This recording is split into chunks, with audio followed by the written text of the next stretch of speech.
Welcome to Straight Outta Savannah, where the magic happens. I am super excited. My guest is here, and she is going to tell you a little bit about who she is, what she does, and how she can help you. So take it away. Hi, everyone. My name's Amanda Goldman Petri, but everyone just calls me AGP. I'm that crazy woman who grew up in an abusive home, was hit by a minivan and almost died, and then had surgery from a brain tumor and still went on to make millions in a really cool business and then burn it all down to the ground in order to go to law school, get into politics, and someday run for Congress. That is so powerful. So let's get into it. How did you start on this path? I mean, I think of it from the perspective that pain and having to be a warrior was the beginning of this path. I had to believe that it was possible for me to overcome just about anything that came my way. And I think that that warrior side of me was a really big part of me getting to where I am. But I also believe that having the support system while I am doing it has been a really big part of it too, because it's so hard to get through life when you feel alone, but it's important to accept that you're not alone, that there are people all around you. There are human beings who love enough to be there for you when you're struggling. And accepting that, accepting myself as the warrior and accepting other people as my loved support system, where that was the first part of all of it. All right. So as you go forward, what was the call like, that you got to do this, especially through the brain surgery and, the other traumas that you had in your life? How did you get that call? Like, was it just one day God said, do this?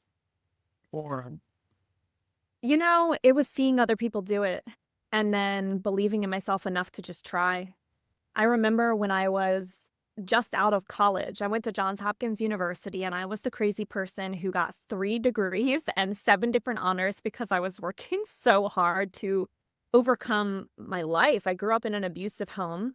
I remember getting choked. I remember getting kicked in the ribs. I remember all sorts of crazy things and just really, really hoping that my life was going to change. mm, In college, I don't know. I was just working so hard to get through it, but I still was working towards that belief. And then when I graduated, I worked at a job where the woman used social media marketing and content marketing in order to get like $10,000 sales. And pretty much most of her clients were all other women who were also trying to grow. And so I see this circle of women who are all working together and they're making money that I've never even seen in my life. And just by seeing it, I said, oh my God, this exists.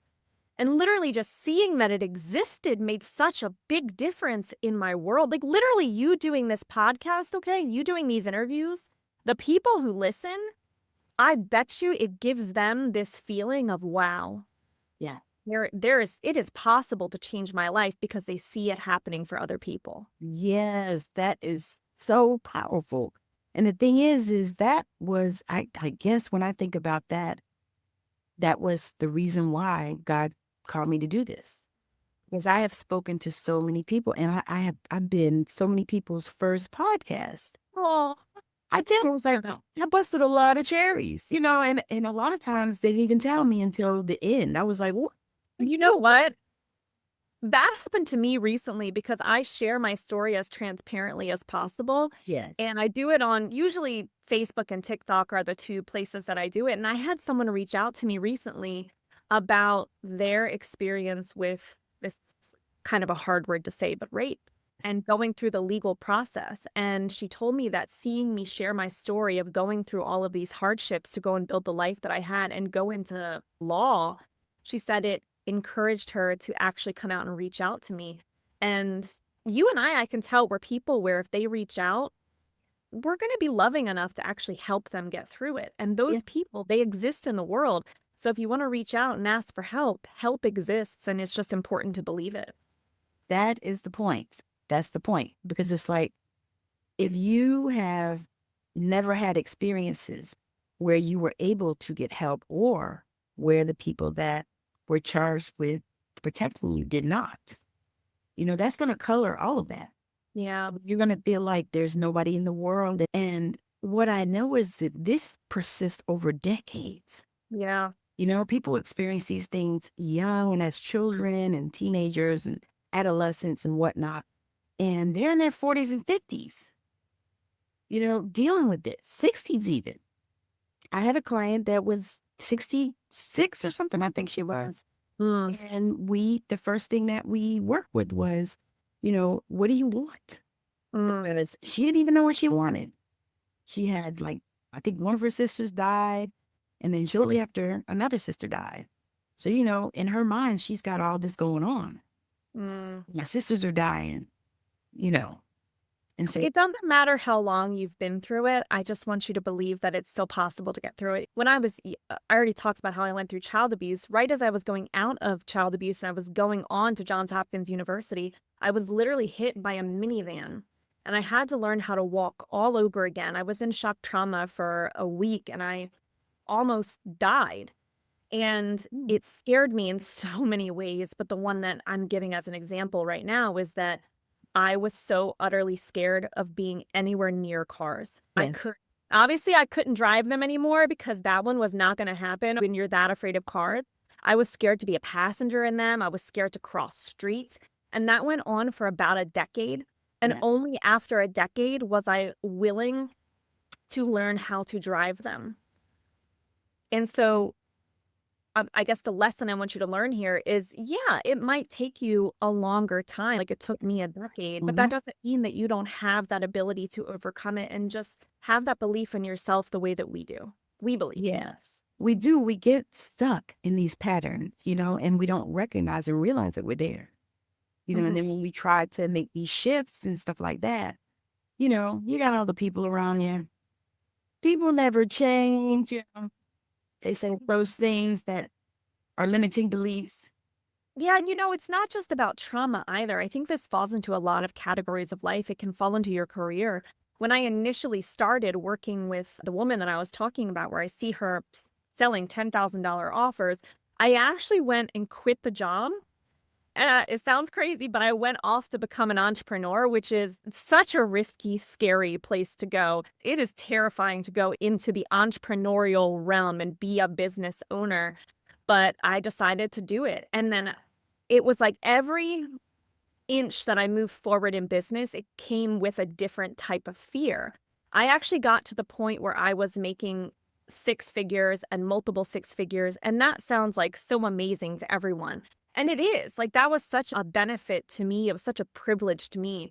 But I wanted to get to the point that I was making a million because I saw people all over who had done that. And I said, Amanda, you grew up poor, you grew up in an abusive home, but that should not hold me back. And I want to prove that other people, no matter where they're starting from, they can just keep going. And so, because I wanted to be able to tell people it doesn't matter how big your dreams are, you can do this if you just put in the work and you learn. Yeah. And so I went on and I actually got to the point where the business made millions. And I had like $100,000 I made in 1 month. And it sounds utterly insane, but wherever it is that you want to go, whatever those dreams are, you absolutely can manifest them, not just in life coming through trauma, but in other places as well. In school, I wanted to go to a really high place in law school, and I got into top 10 law universities. I got full ride scholarships, and that's in education. So in trauma, in business, in education, each of these fields, whatever field you want to attach this belief to, you absolutely can do it. So I don't know what's going on in these people's lives. I don't know where this fear is coming up, but they can attach this belief in these support systems in whatever realm it is that they need it in. That's a powerful thing because, you know, the conditioning that we have, all of the years, as we're going through childhood and school and all that stuff, the conditioning that we have, Mm.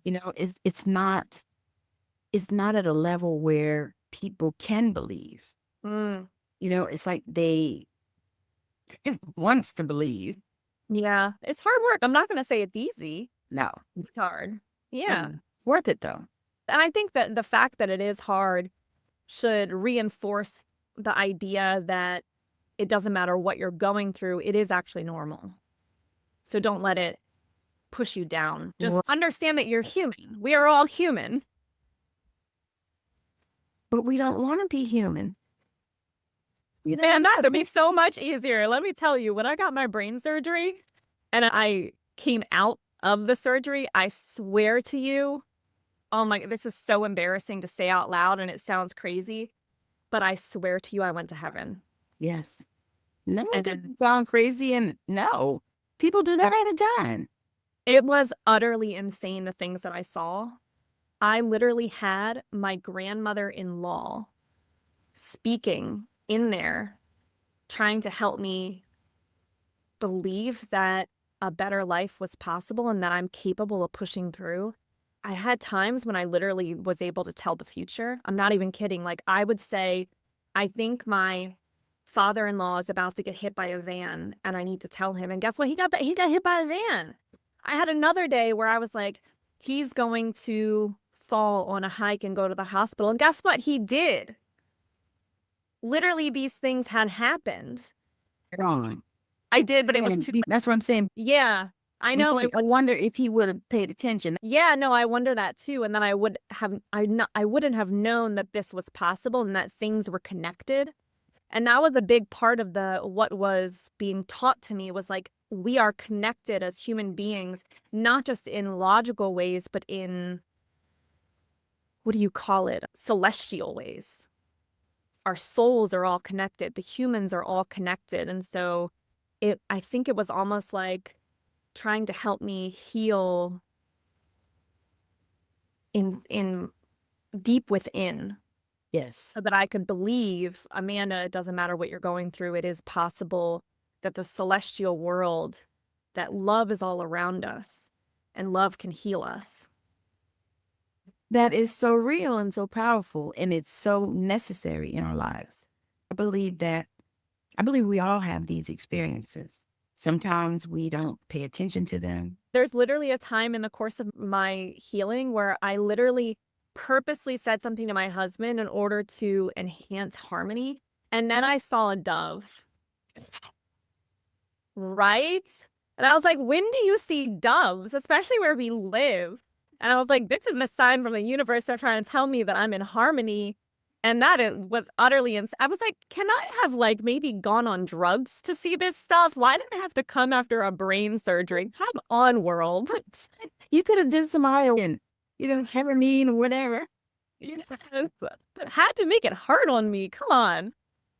But it's like that for some of us. Yeah. I had to get rid of the limiting belief that everything is always hard for me. Yeah. That was really big because it felt that way.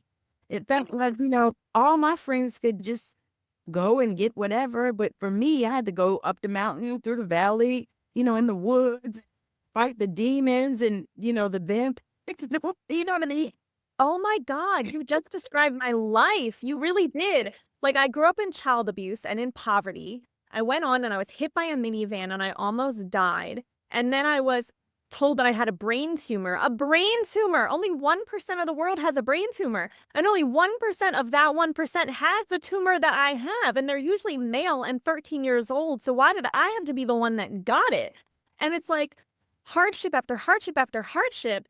And it was almost like the universe was sending me a signal that, hey, Amanda, it's all going to be uphill from here. You push through enough that the world is here to give you ease.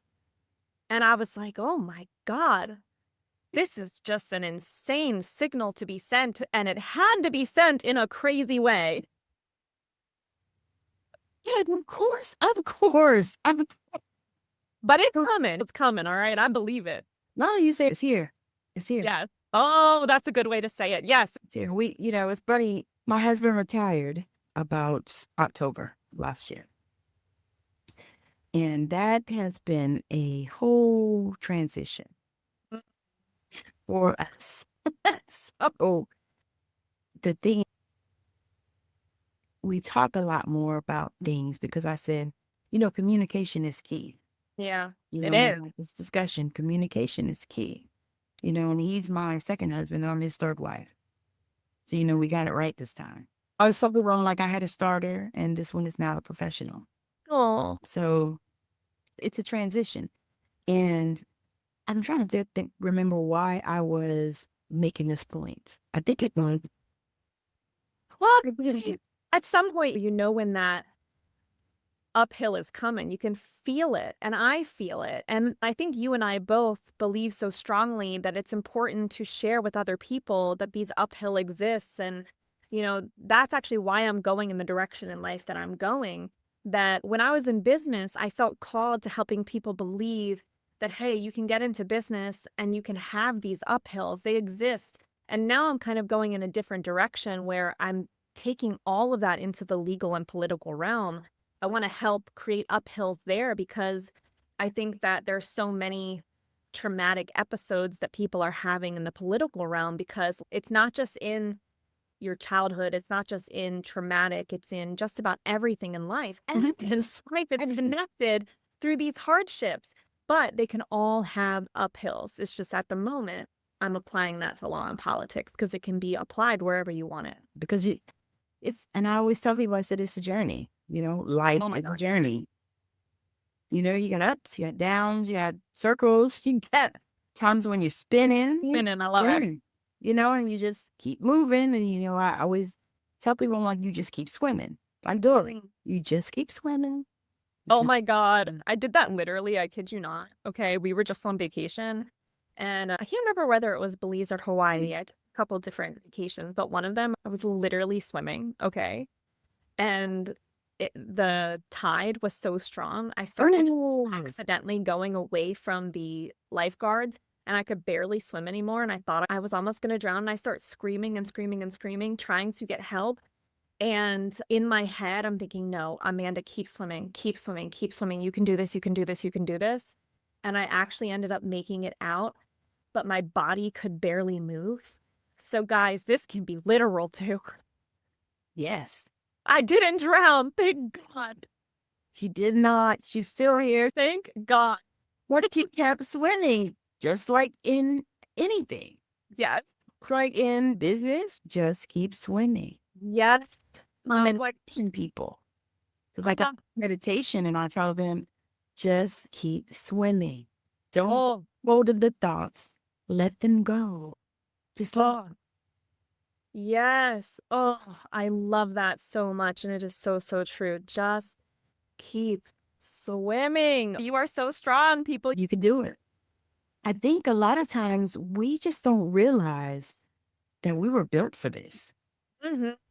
Whole step that we went through, because I went through this whole thing this last year with realizing that I chose my parents because I could not figure out that in my right mind that I would have chosen them. Mm. I was like, there's no way that I must have been hungover or something. Mm. They had chill things. I was like, rip. And so I went through this whole thing. And so I realized that for me, I didn't choose them to parent me because mostly they did it. Yeah. But that was not why I chose them. I chose Oh. them to help them.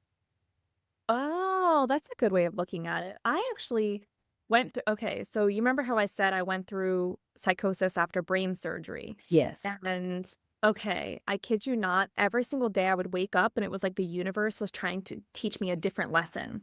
And one of the lessons that I learned one day when I woke up, and it was weaved into just about everything I saw, everywhere I walked, there was some sort of lesson of forgiveness that was coming my way.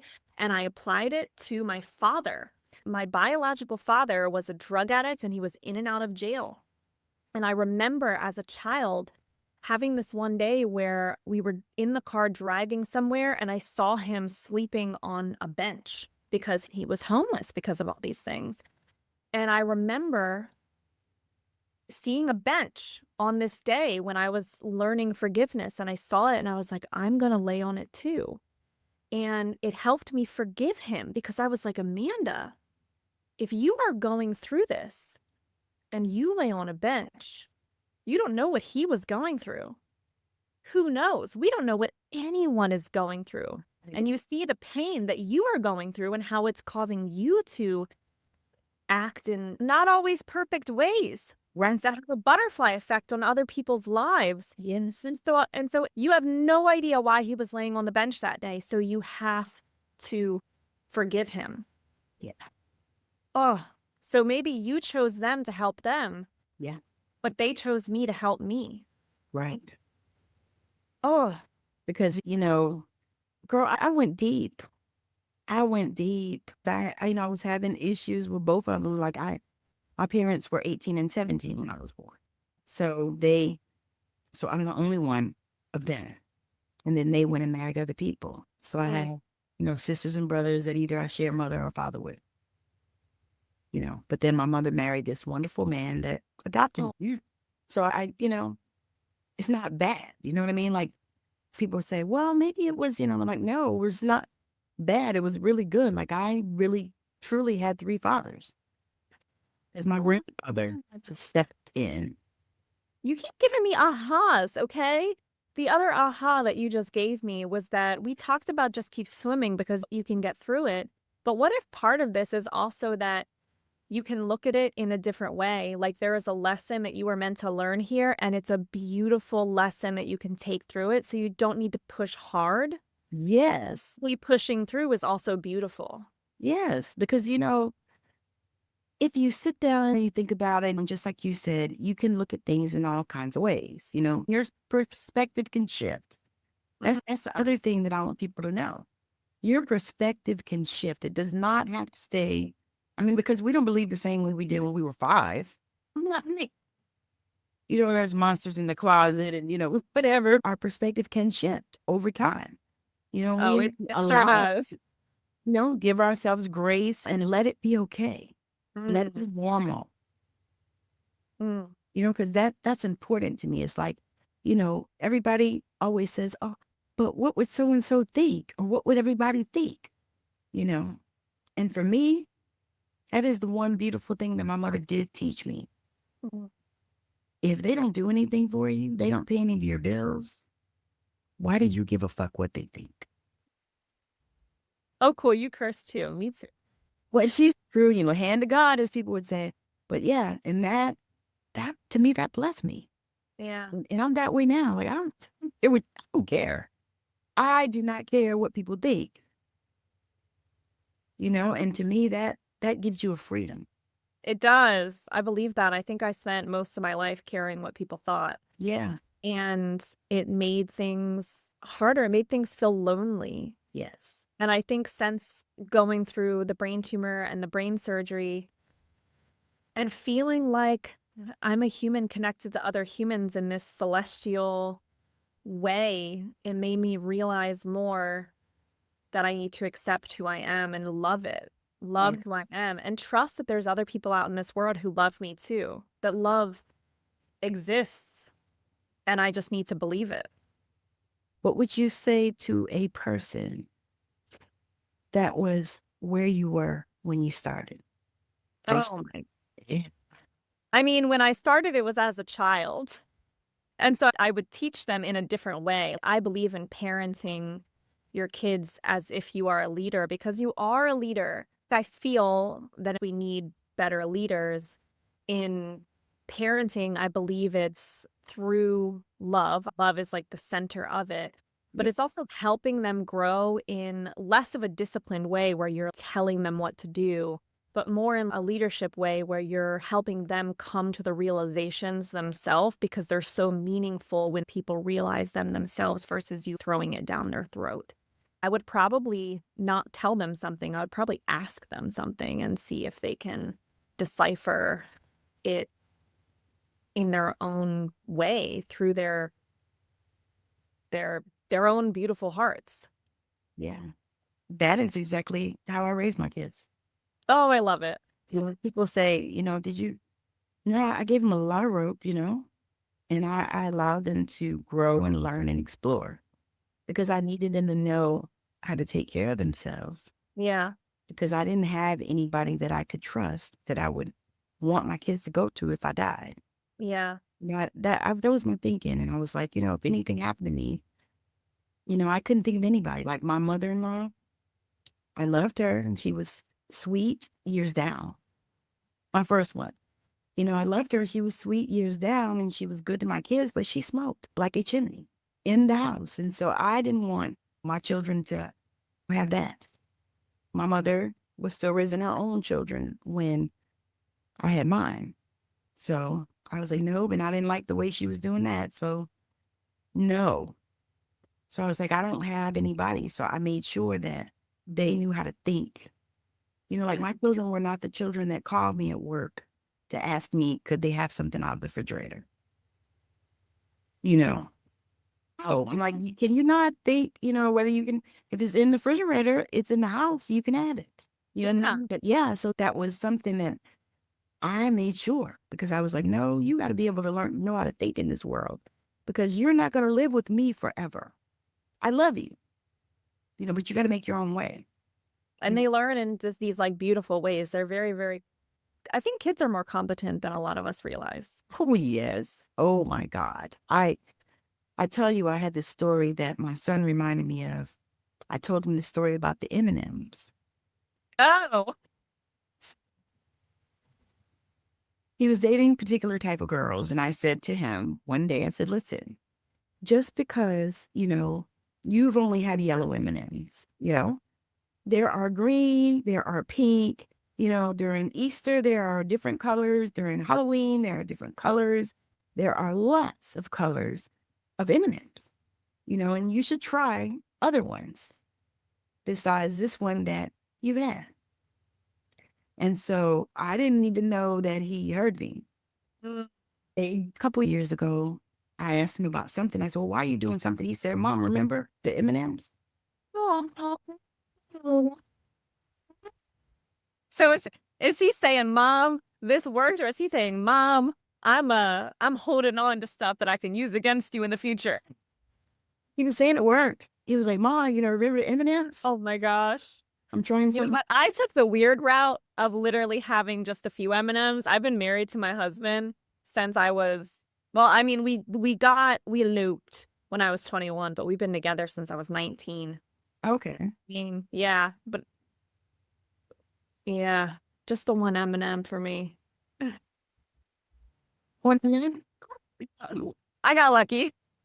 And I tell people, I'm like, if you get lucky, that's a blessing. Oh my gosh. And We we, did 20 years together? Mhm. Oh my gosh. That's still beautiful. I mean, truth, I said that if he hadn't traveled for work, Yeah. we probably wouldn't have stayed that long.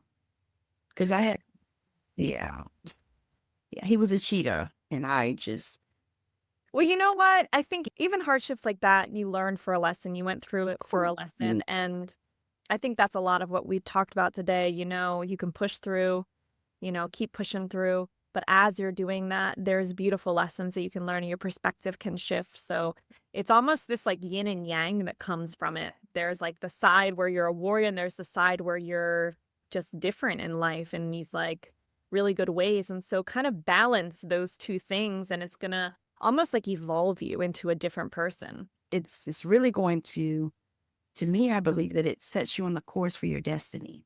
If it is, because many times we know our destinies, but a lot of times we forget. Oh no, I did not Then know we my have to destiny go as a child. remembering. Then we have to Yeah. go remembering. I mean, it doesn't have to be that you know the whole complete unfolding of it. You keep giving me these ahas. Another one you just gave me is when I was young, my favorite thing ever was being in school. When I went to school, I was happy. I loved it so, so much. But then when you go out into the world, you're away from school, and I started feeling alone again. Guess what I'm doing right now when I feel like I have found my destiny? I went back to school. I went to law school. I went to law school, and I've been telling my husband, "Oh my God, I feel like I am going down the right path. I love everything that I am doing, and I think I want to go and do a PhD after this. Maybe I'll go to med school after that. I want to just always be in school." So you're right. You can know what your destiny is, and then you have to make your way back to it. I so did that. Good call. I'm telling you, it's amazing as you grow, especially when you get in that flow state. Get out of fight and flight and you're just in the flow state. and the things just start showing up. Mm. You start looking at it and like this conversation, this is so amazing because this is like the manifestation of something that I said, this would be a great conversation to have. I love And it. here we are. I've had so much fun. Thank you. So we're on land this plane. Had that last question. If there was anything in the world that you could change, what would that be and why? Oh, that is a really, really tough question because I have so many things I would change about. Especially you're in politics. Well, I have this vision of utopia in my brain, and it's like I would love the world to be more peaceful because I can see in my head what peace would look like. And it's almost like it would be this what's called pluralist, this like pluralist version of the world where we understand that we're all different. And despite differences, we would still love. If I could have the world be more pluralist in legalities, in education, in culture, meaning there would be differences in culture, there would be differences in how we learn, there would be differences in legal institutions. Yeah. And yet we would have this utopic way of working through it because we still love each other. That I think is what utopia would look like for me. But because that is a crazy answer that is almost difficult to imagine, I would say my actual answer would be I would change leadership because I think leadership is so central to making those other things happen. So if the person who is in leadership is not peaceful and loving, then it's going to destroy all of the things that I imagine in utopia. So I would change our leadership to not be so divisive and instead to be more peaceful. So you give a right brain answer and a left brain answer. A little bit of both. Yep.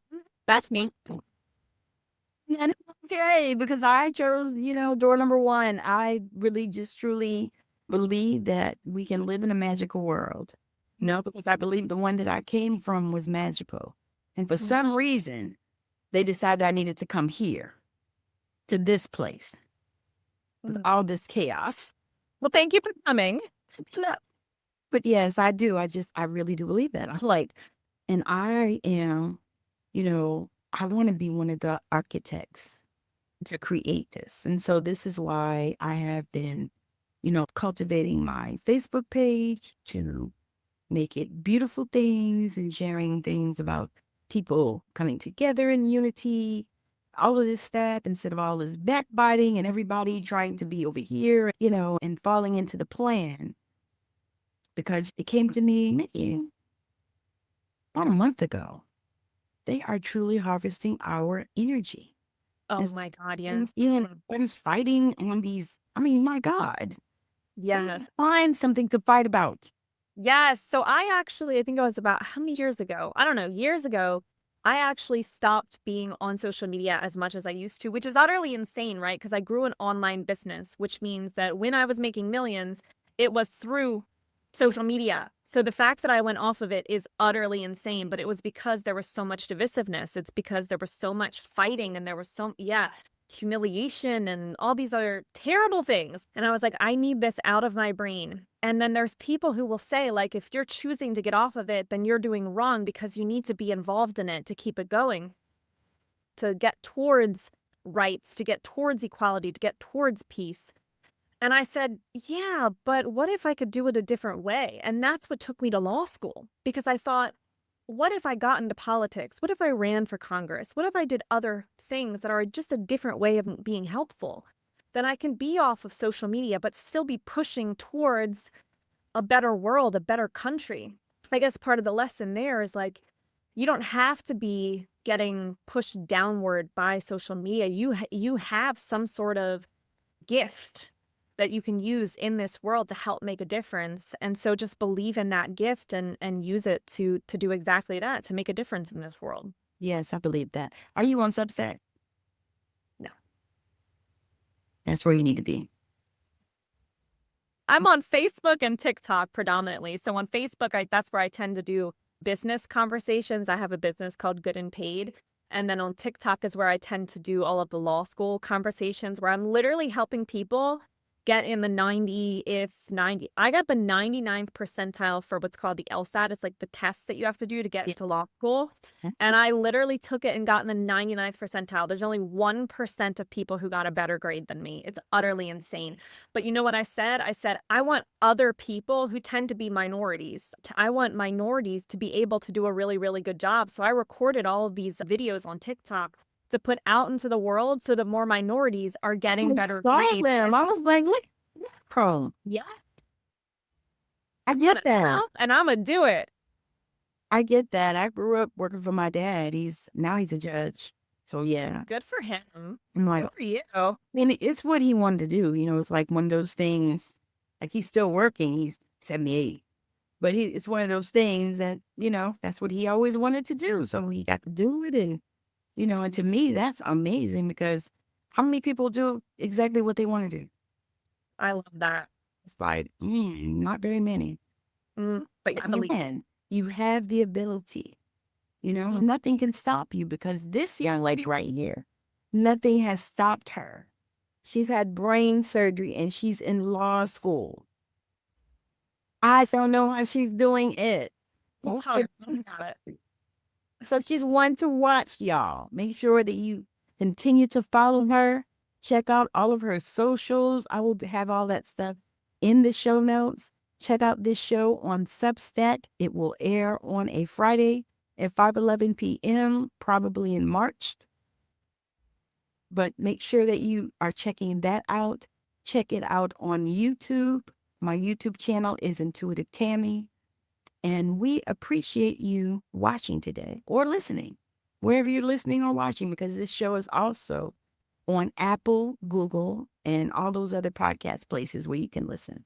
So definitely check that out and make sure that you are following AGP because she is on the rise. And I am so grateful that I had this opportunity to have a conversation with her. So again, thank you for watching or listening straight out of Savannah, where the magic happens. Bye now.